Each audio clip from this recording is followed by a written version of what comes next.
তো hello dear student, কেমন আছো? আই হোপ প্রত্যেকে শুধু ভালো নয়, ভীষণ ভালো আছো। স্ক্রিনের উপর একটা প্রশ্ন আই হোপ তোমরা দেখতে পাচ্ছ, তাই না? প্রশ্নটা কি বলেছে দেখো, cos A divided by 1 - tan a plus sine A divided by 1 - cot a equal to কি? Equal to sine A plus cos A, এটা প্রমাণ করতে হবে। ওকে, তো চলো ভিডিওটা তোমরা পজ করে ডেফিনেটলি নিজেরা প্রথমে চেষ্টা করো, যদি প্রবলেম হয় তারপরে কিন্তু দেখো, তার আগে নয়। ওকে, তো চলো ফটাফট করে আমরা প্রমাণ করব। প্রথমে আমরা লেফট হ্যান্ড সাইড লিখলাম। লেফট হ্যান্ড সাইডে কি রয়েছে? Cos A by 1 - tan a plus sine A by 1 - cot a লিখলাম। এবার আমি ছোট ছোট এখানে কয়েকটা কাজ করে নেব। কি কাজ? দেখো 1 - tan a যেমন আছে তেমন রাখলাম। 1 - cot এর জায়গায় 1 - cot a এর জায়গায় আমি 1 - 1/tan a লিখলাম।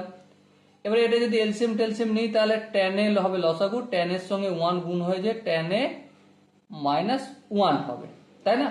তো সেই কাজটাই করবে এখানে। cos এ যেমন আছে তেমন থাক, আর এখানে 1 - tan a করলাম, প্লাস সাইন এ যেমন আছে থাকলো। এবার দেখো 1 - cot এর জায়গায় tan a -1 divided by tan a, এই ডিভাইডেড বাই tan a এটা না করে উপরে tan a ডাইরেক্ট লিখে দেয়া যায়। আই হোপ তোমরা এটা জানো। এবার দেখো cos a যেমন আছে তেমন থাকলো, নিচে 1 - tan a। এখান থেকে আমি যদি প্লাসের জায়গায় মাইনাস লিখি তাহলে কি হবে?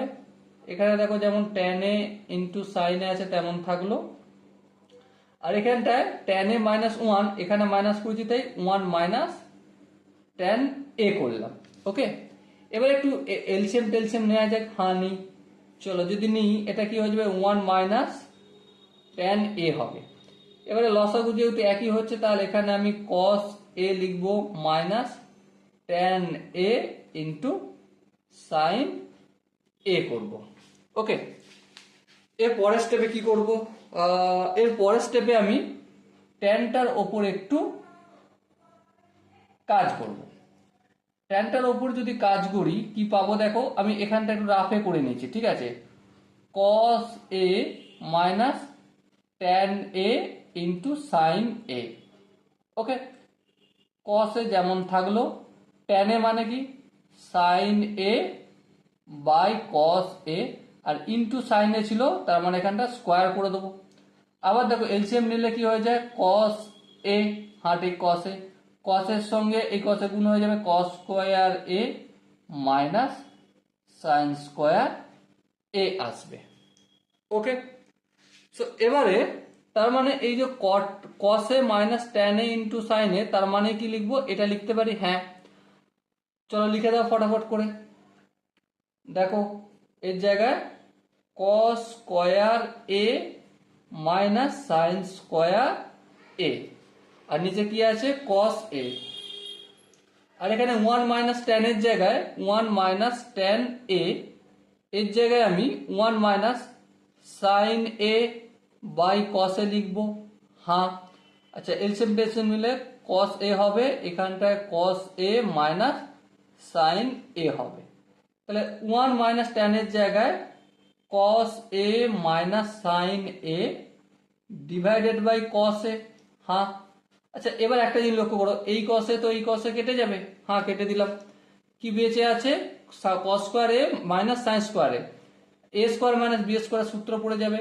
তাহলে cos a plus sine a into cos a minus sine a, আর নিচে কি আছে? cos a minus sine a। এবার দেখো এই cos a minus sine a, এই cos a minus sine a কেটে গেল।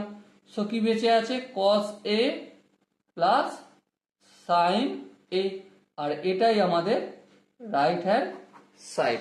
ওকে, আই হোপ প্রত্যেকে এই কোশ্চেনের কনসেপ্টটা বুঝতে পেরেছো কিভাবে করেছি। যদি কারো মনে হয় না দাদা একটু ডিটেলসে এলাবোরেট করার দরকার আছে, তার জন্য অবশ্যই কমেন্ট সেকশন আছে, কমেন্টে অবশ্যই জানাবে। আর দেখা হচ্ছে নেক্সট ভিডিওতে। ততক্ষণ পর্যন্ত ভালো থেকো, সুস্থ থাকো এবং জয় হিন্দ।